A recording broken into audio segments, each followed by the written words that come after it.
problema kasi, first time yata ito, nagarapalan ang pakikialam ng ehekutibo sa legislative. Ano nangyari dito? Pinapakialaman kung sino-sino, pati yung justice, pinapakialaman rin at sinisita pag hindi gusto yung hatol. Nagiging labo-labo na ito eh. Hindi pwede yung ganyan. Kailangan respetuhin natin yung saligang batas kung hindi kandidato ng ehekutibo ang nanalo bilang Senate President, ditiisin natin, makisama tayo, ganyan talaga.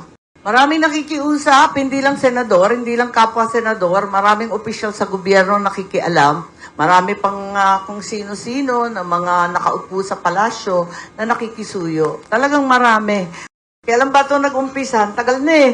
Parang higit pa sa baby eh. 9 months na, mag-iisang taon na, inip na yung mga tao na parang nakalusot ang mga salarin. Wag naman ganito kasi puros na lang mga junior officials ng DPWH, mga kontratista, mga kung sino-sino, na kung tutuusin, pinag-utusan lang daw silang lahat. Sino nag-utos? Yun ang kailangan talagang tumbukin. Kung ang layo-layo yung flood control, kung saan-saan nakita, nakakalito Kung bakit nauuwi sa kung saan-saan. Pusigihin natin, kung sino man abutan yan, kung kamag-anak ko, pinsan buo ko, kapatid ko, pamangkin ko, sorry na lang, wala tayong magawa. Talagang sundan yung ebidensya. Parati kaming sinisisi na ibinaon daw namin ang dangal ng Senado.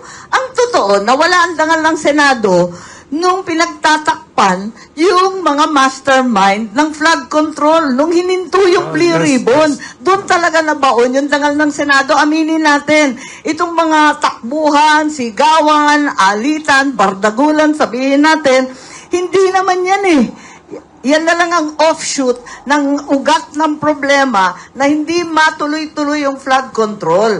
Pagkatapos, lumala pa from flood control, naging tsa-tsa pa at term extension.